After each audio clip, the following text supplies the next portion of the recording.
Aujourd'hui, on va démontrer la fabrication des sucettes en cristal. Et nous allons étudier l'impact de la température et du temps de la croissance des cristaux. C'est quoi notre objectif? Notre but est d'explorer les différents types de facteurs Comme la température, le temps et la concentration du sucre. peut affecter la formation des cristaux de sucre des sucettes en cristal. Plus la température est basse, plus l'évaporation et la croissance des cristaux est lente. Je m'appelle Tamarcus. Je m'appelle David Doudou. Et je m'appelle Ethan Ilouz. Voici la fabrication des sucettes en cristal. Pour en faire les bonbons, il y a 4 étapes. La saturation, le refroidissement et sursaturation, la nucléation et finalement la croissance. On fait la saturation.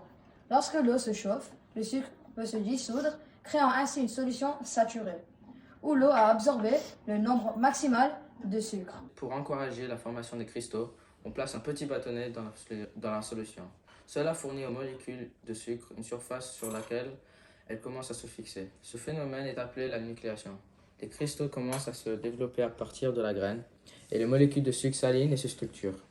Croissance des cristaux. À mesure que l'eau continue de s'évaporer, les molécules de sucre continuent de se fixer aux cristaux en croissance. Plus l'évaporation est lente, plus les cristaux seront grands et bien définis, créant ainsi la structure caractéristique de rock candy.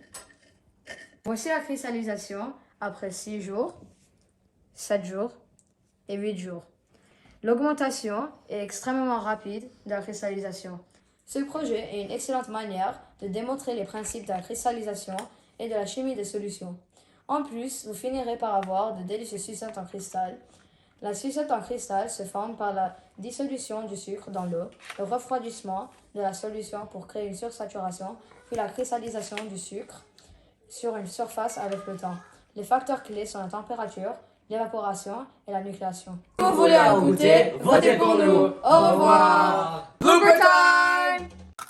Moi, je vais les bleus.